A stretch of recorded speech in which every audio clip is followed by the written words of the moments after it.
سورج کے غروب ہونے کے بعد صرف روشنی رہ جاتی ہے شفق کی سرخ سی، بس وہی باقی رہ گئی، اور باقی کیا رہ گیا؟ بدا الاسلام غریبا ویسعود کما بدا فطوبى للغرباء فلا اقسم بالشفق واللیل وما وسق، رات کی سی تاریکی ہے اور جو کچھ اس نے اپنے اندر جمع کر لیا ہے، والقمر اذا اتسق، اور قسم ہے چاند کی جب کہ وہ بھر جائے، پورا بھرتا ہے کتنے دنوں میں؟ 14 دن، اور 14 صدیوں کے بعد اب پہلی صدی کا جس نے کہ تجدید کامل کی عمر بن عبدالعزیز، 14 صدیوں کے بعد اب 15ویں صدی میں الامام المہدی کے ظہور کا وقت قریب ہے۔ اب جو کچھ مجھے حضرت امام المہدی کے بارے میں کہنا ہے، دوبارہ اپنی بات دہرا رہا ہوں، یہ میرا ذاتی گمان ہے، اختلاف کیا جا سکتا ہے۔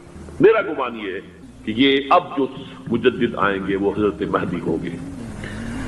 پہلی بات تو یہ جان لیجئے کہ مہدی دو ہیں، ایک شیعوں کے مہدی، ایک سنیوں کے مہدی، ان میں بڑا فرق ہے۔ شیعہ حضرات مہدی کو مانتے ہیں، وہ ان کے 12ویں امام ہیں، ان کے عقیدے کے مطابق انہیں پیدا ہونے کے فوراً بعد اس اندیشے سے کہ انہیں قتل کر دیا جائے گا ایک غار میں چھپا دیا گیا تھا۔ تقریباً 1200 برس سے وہ اس غار کے اندر ہیں، وہ روپوش ہیں، چھپے ہوئے ہیں، اسی لیے انہیں امام غائب کہا جاتا ہے، اور اب ان کا انتظار ہو رہا ہے اس لیے انہیں امام منتظر بھی کہا جاتا ہے۔ اس لیے شیعوں کے دارالعلوم جو ہوتے ہیں دارالعلوم المنتظر، وہ اس لیے کہ ان کا انتظار کیا جا رہا ہے۔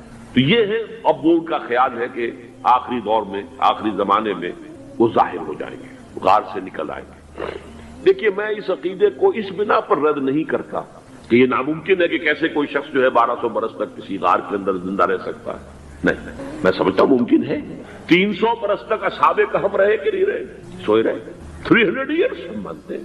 حضرت عیسیٰ اسی حیات عرضی کے ساتھ 2000 سال سے موجود ہیں آسمان پہ کہ نہیں ہے؟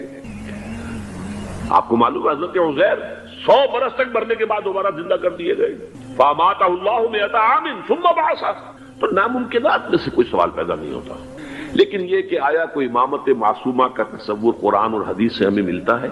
پھر یہ کیا یہ موروثی امامت کہ حضرت علی کی نسل جو حضرت فاطمہ سے چلی ہے اسی میں یہ امامت ہوگی؟ اس کے لیے ہمارے پاس کوئی دلیل نہیں ہے، ہم اس کو تسلیم نہیں کرتے۔ ہم تو سمجھتے ہیں کہ معصومیت ختم ہو گئی محمد الرسول اللہ صلی اللہ علیہ وسلم پر، خاتم المعصومین ہے محمد الرسول اللہ۔ اب ان کے بعد تو اجتہاد ہے اور خلافت ہے، عام معاملات میں اجتہاد ہوگا، نظام خلافت کا ہوگا۔ تو ہمارے نزدیک جو میں جس مہدی کا نام لے رہا ہوں وہ مہدی ہے جو ایک مجدد ہوں گے، جیسے کہ مجددین کے نام میں نے آپ کو گنوائے ہیں، مجدد الفسانی ہو، شاہ ولی اللہ ہو، سید احمد بریلوی ہو، شیخ الہند ہو، ایک ہوں گے انسان جو پیدا ہوں گے انسانوں کی طرح عام طور پر اپنی عمر کو پختگی کو پہنچیں گے، پھر وہ سامنے آئیں گے منظر پر، پھر وہ کام کریں گے، قیادت کریں گے، عرب میں ان کا ظہور ہوگا۔ دوسری بات یہ نوٹ کر لیجئے حضرت مہدی کے بارے میں، ہمارے ہاں احادیث کے جو مجموعے ہیں ان میں جو ٹاپ کے 2 مجموعے ہیں ان میں کہیں حضرت مہدی کا ذکر نہیں ہے، نہ صحیح بخاری میں نہ صحیح مسلم میں، لیکن ہم اسے نظر انداز نہیں کر سکتے کہ صحائح ستہ کی بقیہ 4 کتابوں کے اندر موجود ہے، لہذا نظر انداز نہیں کر سکتے، اگنور کرنا ممکن نہیں ہے۔ اب اس میں میں چاہتا ہوں کہ کچھ حدیثیں آپ کو میں سناؤں جن میں حضرت مہدی کا تذکرہ کیا گیا ہے۔ پہلی ہے وعن عبداللہ ابن مسعود قال قال رسول اللہ صلی اللہ علیہ وسلم، حضرت عبداللہ ابن مسعود سے روایت ہے، وہ فرماتے ہیں کہ حضور نے ارشاد فرمایا لا تذهب الدنيا حتى يملك العرب رجل من اہل بیتی، یہ دنیا ختم نہیں ہوگی جب تک کہ عرب پر میرے اہل بیت میں سے ایک شخص کی حکومت قائم نہ ہو۔ اور آپ کو معلوم ہے کہ آج تک عرب پر حضور کے اہل بیت کی کوئی حکومت قائم نہیں ہوئی، اور جب قائم ہوئی بھی تھی حضرت علی کو اگر شمار کیا جائے، اس لیے کہ حضور نے وہ جو مشہور واقعہ ہے کہ ایک چادر میں لے لیا تھا حضرت علی کو اور حضرت فاطمہ اور حضرات حسنین کو، اللہم ہؤلاء اہل بیتی، اے اللہ یہ بھی میرے اہل بیت ہیں۔ تو حضرت علی کی بھی حکومت منعقد نہیں ہوئی، پورے عالم اسلام پر ان کی حکومت نہیں تھی، اس لیے کہ شام اور مصر دونوں صوبے جو ہیں انہوں نے ان کی اطاعت قبول نہیں کی۔ اس حوالے سے یہ معاملہ ابھی ہونا ہے۔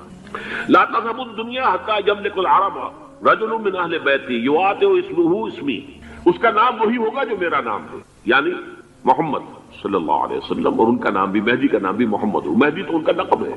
یہ ترمذی میں بھی ہے، ابو داؤد میں بھی ہے، سنن ابی داؤد جامع ترمذی، بلکہ ابو داؤد میں ایک اور روایت ہے، قال حضور نے فرمایا لو لم يبقى من الدنيا الا يوم، اگر دنیا کی زندگی میں سے کچھ بھی نہ بچے سوائے ایک دن کے، لطول اللہ تعالی ذلک الیوم، تو اللہ تعالیٰ اس دن کو لمبا کر دے گا، حتی یبعث فیہ رجلا منی، یہاں تک کہ میرے خاندان میں سے ایک شخص کو اٹھائے گا، من اہل بیتی، میرے اہل بیت میں سے، یواطئ اسمہ اسمی و اسم ابی ہے اسم ابی، جس کا نام میرے نام پر ہوگا، جس کی والد کا نام میرے والد کے نام پر ہوگا، محمد ابن عبداللہ ان کا نام ہوگا، اور وہ یملأ الارض قسطا وعدلا کما ملئت ظلما وجورا، وہ سرزمین عرب کو عدل اور انصاف سے اسی طرح بھر دیں گے جیسے کہ وہ ظلم اور زیادتی سے بھر چکی ہو۔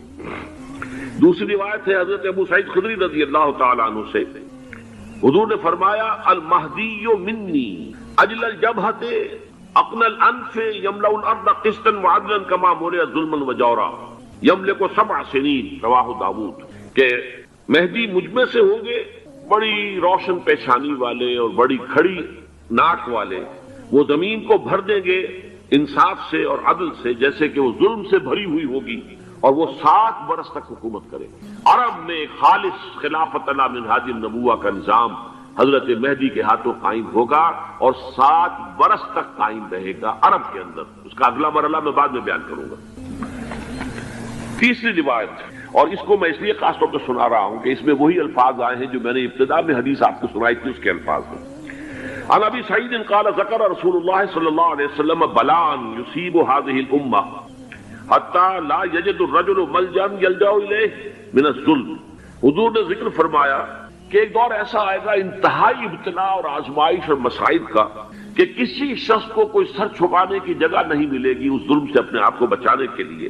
فَيَبْعَثُ اللَّهُ رَجُلًا مِنْ عِتْرَتِي وَأَهْلِ بَيْتِي، تو پھر اللہ میرے خاندان میں سے، میرے اہل بیت میں سے اٹھائے گا ایک شخص کو، فَيَمْلَأُ بِهِ الْأَرْضَ قِسْطًا وَعَدْلًا، اور اس کے ذریعے سے اللہ تعالیٰ زمین کو عدل و قسط سے بھر دے گا۔ يَرْضَى عَنْهُ سَاكِنُ السَّمَاءِ، یہ وہی الفاظ آ گئے، اب اس سے پھر راضی ہو جائیں گے آسمانوں میں رہنے والے بھی، وَسَاكِنُ الْأَرْضِ، اور زمین میں رہنے والے بھی۔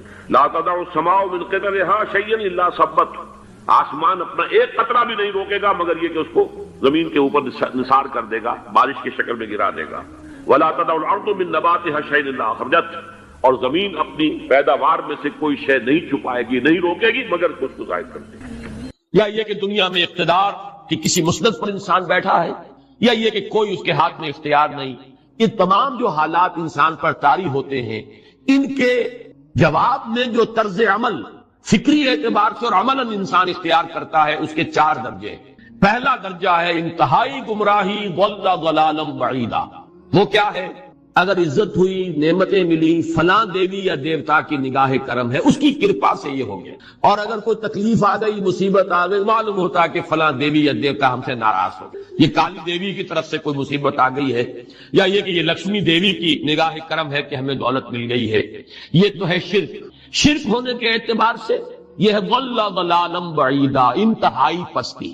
اس پستی سے اوپر آئیں گے تو توحید کی پہلی منزل ہے۔ عزت دی اللہ نے دی، اگر کوئی تنگی آ گئی، فقر، تکلیف، کوئی ذلت، رسوائی، یہ بھی اللہ کی طرف سے۔ ایک اعتبار سے تو انسان ہدایت پر آ گیا، بڑی گہرائی تھی اس گندگی کی اور اس خباثت کی جو شرک جس کا نام ہے، اس سے انسان نکل آیا، نجاست سے۔ توحید تو ہے لیکن ابھی اس میں اس کی گمراہی کا ایک ایلیمنٹ شامل ہے، اور یہ گمراہی سے جب تک آگے نہیں آئے گا، اوپر نہیں ابھرے گا، اس کا طرز عمل کیا ہوگا کہ ذرا کچھ مل گیا، عزت مل گئی، پھولے نہیں سما رہے، اب زمین پر قدم نہیں ٹک رہے، گردن اکڑ رہی، کہیں محرومی ہو گئی، کوئی تکلیف آ گئی، کوئی مشقت، فقر آ گیا، اب بجھ کر رہ گئے۔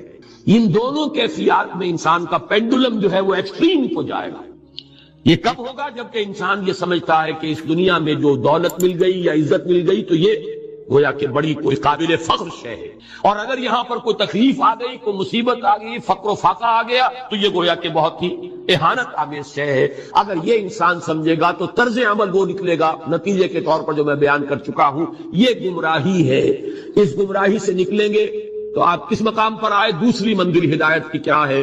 نہ یہ عزت ہے نہ یہ ذلت ہے، دونوں حیثیتیں برابر ہیں کہ یہ امتحان ہے۔ اسی لیے ان دونوں آیتوں میں ایک لفظ قدر مشترک ہے، اذا مبتلاہ فاما الانسان اذا مبتلاہ ربہ فاکرمہ ونعمہ۔ یہ بھی ایک ابتلا ہے، آزما رہا ہے اللہ، کبھی وہ دے کر آزماتا ہے، کبھی چھین کر آزماتا ہے، کبھی فقر و فاقہ سے آزماتا ہے، کبھی وہ کثرت دولت اور کثرت مال سے آزماتا ہے، کبھی وہ صحت دے کر آزماتا ہے کہ یہ قوت اور توانائی اور صحت جو میں نے دی ہے یہ اس میں کیا کرتا ہے، کبھی وہ مرض کے ذریعے سے آزماتا ہے کہ صبر کرتا ہے کہ نہیں کرتا۔ ہمارے لیے شکوہ اور شکایت تو اس کی زبان پر نہیں آ جاتی، نالا اور شیون تو نہیں آ جاتا، تکلیف جھیلتا کہ نہیں جھیلتا، اس میں تحمل ہے کہ نہیں ہے، تو صبر کرتا ہے یا شکر کرتا ہے۔ یہ دونوں کیفیات در حقیقت اس اعتبار سے مساوی ہے، یہ بھی امتحان، یہ بھی امتحان۔ یہ حقیقت جب سامنے ہوگی اب وہ پینڈولم جو ہے وہ بہت کم ہو جائے، یعنی انسان میں طبعی طور پر تو ایک اثر ہوتا ہے غیر اختیاری، کسی چیونٹی نے کاٹا آپ کے پاؤں پر، آپ اپنا پاؤں ہٹا لیں گے، اس میں کوئی ارادہ نہیں، یہ ریفلیکس ایکشن ہے، غیر اختیاری فعل۔ اس حد تک تو انسان ضرور متاثر ہوتا ہے، اس سے تو کوئی انسان جو ہے وہ بلند تر نہیں ہو سکتا۔ حضرت ابراہیم رضی اللہ تعالیٰ عنہ، حضور کے وہ نومولود فرزند، انتقال جب ہو رہا تھا آپ کی آنکھوں میں آنسو آ گئے۔ اب یہ طبعی اثر ہے، ایک فعل ہے، انفعالی کیفیت ہے جو بالکل طبعی ہے، لیکن یہ نہیں کہ اس کی وجہ سے انسان کی زبان پر کوئی شکوہ آ جائے، کوئی شکایت آ جائے، یہ نہیں ہوگا، یہ ایمان کے منافی ہے۔ اسی طریقے سے اگر کوئی خوشی ہوئی ہے تو چہرے کے اوپر ایک نکھار آ جائے گا، تبسم آ جائے گا، اس سے زائد ہے۔ اس حد تک تو یوں سمجھیے کہ انسان کا طبعی تقاضا ہے۔ اس سے زیادہ یہ پینڈولم اگر سوئنگ کر رہا ہے تو گویا کہ اس حقیقت سے انسان محجوب ہے کہ یہ بھی امتحان ہے، یہ بھی امتحان ہے، جو ہم سورہ حدید میں پڑھ چکے ہیں۔ ما اصاب من مصیبت فی الارض ولا فی انفسکم الا فی کتاب من قبل ان نبراها ان ذلک علی اللہ یسیر لکی لا تعصوا علی ما فاتکم ولا تفرحوا بما آتاکم۔ اللہ تمہیں کچھ دے تو اتراؤ مت، اللہ تم سے کچھ چھین لے تو اس کے اوپر افسوس مت کرو۔ یہ نتیجہ ایمان کا نکلنا چاہیے۔ اگر تمہیں ایمان ہے اللہ پر، اگر تمہیں یقین ہے کہ جو کچھ ہوا ہے اللہ کے اذن کے بغیر نہیں ہوا، اگر تمہیں یقین ہے کہ اللہ نے جو میرے لیے طے کیا ہے اس میں میرے لیے خیر ہی ہے، چاہے فی الحال فی الوقت فوری طور پر مجھے ناگوار محسوس ہو رہی ہے بات، لیکن یقیناً میرے لیے اس میں خیر ہے میرے رب کی طرف سے، کہ ہر کے ساتھ یہ ماریخ عین الطاف است۔ ہم تو شارٹ سائٹڈ ہیں، ہم دیکھ نہیں سکتے کسی شے کو، ہم اس کے ظاہر کو دیکھ کر گھبرا اٹھتے ہیں کہ یہ تو تکلیف آ گئی، کیا پتا اسی کے پردے میں اللہ کی رحمت آ رہی ہے۔ میں نے وہ رئیس امروہوی کے اشعار آپ کو کئی دفعہ سنائے ہیں۔ وہ وقت آیا کہ ہم کو قدرت ہماری سعی و عمل کا پھل دے، بتا رہی ہے یہ ظلمت شب کہ صبح نزدیک آ رہی ہے، ابھی ہے کچھ امتحان باقی، فلاکتوں کے نشان باقی، قدم نہ پیچھے ہٹے کہ قسمت ابھی ہمیں آزما رہی ہے۔ رئیس اہل نظر سے کہہ دو کہ آزمائش سے جی نہ ہارے، جسے سمجھتے ہو آزمائش وہی تو بگڑی بنا رہی ہے۔ اسی آزمائش سے تو بگڑی بنے گی، اسی سے تو تمہارا خیر جو ہے اجاگر ہوگا، سامنے آئے گا، پتہ چلے گا who's who، what is what۔ ابو بکر میں کتنا یقین اور ایمان تھا، یہ کیسے معلوم ہوگا؟ کیسے معلوم ہوگا کہ بلال میں کتنا سہار، کتنا تحمل تھا، کتنا صبر تھا، اگر وہ مصیبت ان پر نہ آتی کہ جو امیہ ابن خلف کے ہاتھوں ان پر قیامت ٹوٹ رہی تھی۔ تو یہ ساری چیزیں جو ہے ما اصاب من مصیبت فی الارض ولا فی انفسکم الا فی کتاب من قبل ان نبرأ ان ذلک علی اللہ یسیر لکی لا تعصوا علی ما فاتکم ولا تفرحوا بما آتاکم واللہ لا یحب کل مختال فخور۔ اگر اس حقیقت سے محجوب ہو جاؤ گے تو پھر اختیال اور فخر اور گھمنڈ پیدا ہو جائے گا تمہارے اندر، یا دوسری طرف مایوسی، کمر ہمت ٹوٹ کر رہ جائے گی، خودکشی کرنے کو انسان آمادہ ہو جاتا ہے، ذرا کوئی ناکامی دنیا میں آ گئی، کوئی تکلیف آ گئی۔ یہ ہے در حقیقت تیسری منزل، ہدایت کی دوسری سیڑھی۔ پہلا کیا تھا؟ نہاد ضل ضلالا بعیدا، کوئی خیر مل گیا تو کسی دیوی کی نگاہ کرم، کوئی تکلیف آ گئی تو کسی دیوتا کی ناراضگی، یہ تو ہے ضل ضلالا بعیدا۔ اس سے اوپر آئے، یہ پہلی سیڑھی ہدایت کی ہے۔ عزت ہے تو اللہ کی طرف سے، اور اگر کوئی ذلت ہے، تنگی ہے تو اللہ کی طرف سے۔ یہ ہدایت کا آغاز ہو گیا، یہ توحید کی بنیادی منزل ہے۔ اس سے اگلی منزل، یہاں کی ذلت ذلت نہیں، یہاں کی عزت عزت نہیں۔ ذالک یوم التغابن، ہار اور جیت کے فیصلے کا دن تو قیامت کا دن ہے۔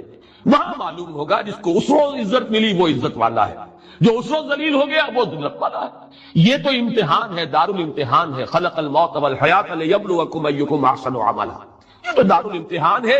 امتحان ہونے کے ناطے دونوں برابر ہیں۔ اس سے اوپر ہے ایک چوتھی منزل، ہدایت کی تیسری منزل۔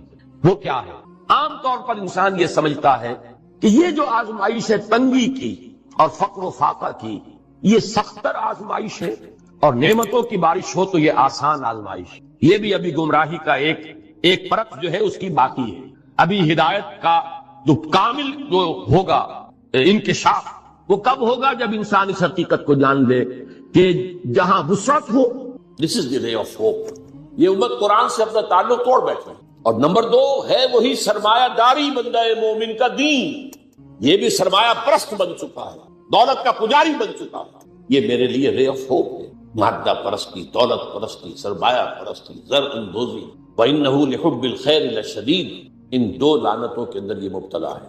جانتا ہوں یہ امت حامل قرآن ہے وہی سرمایہ داری بندہ مومن کا دین. اور تیسری سب سے تلخ حقیقت، اس کی جو علمی اور روحانی جو رہنمائی کرنے والے لوگ ہیں وہ اندر سے خالی ہیں، کھوکھلے ہیں. جانتا ہوں میں کہ مشرق کی اندھیری رات میں بے ید بیضا ہے پیران حرم کی آستین. علماء ہیں اور صوفیاء ہیں اور پیشوا ہیں اور مسند نشین ہیں اور سب کچھ ہے، لیکن کسی کے آستین میں وہ موسیٰ والا ید بیضا نہیں، خالی اندر سے کھوکھلا. اس کا نقشہ ایک حدیث میں آیا ہے جو لرزا دینے والی حدیث. آج کا نقشہ ہے وہ بالکل. حضور نے فرمایا یوشک ان یاتی علی الناس زمان، مجھے اندیشہ ہے لوگوں پر ایک زمانہ ایسا آ جائے گا. ذرا گنتی کی کیسا ہوگا. لا یبقى من الاسلام الا اسمہ، اسلام میں سے اس کے نام کے سوا کچھ نہیں. کہاں ہے اسلام دنیا میں؟ دکھاؤ. اجتماعی سطح پر دکھاؤ کہاں ہے.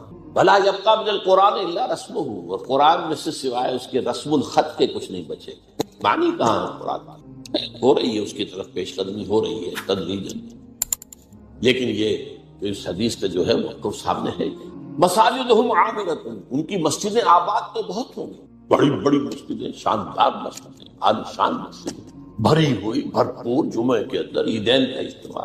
وہی خراب من الہدی، ہدایت سے خالی ہوں گی. ایک رسم پرستی ہو رہی ہوگی، ایک ریچولزم ہو رہی ہوگی، رہ گئی رسم اذان روح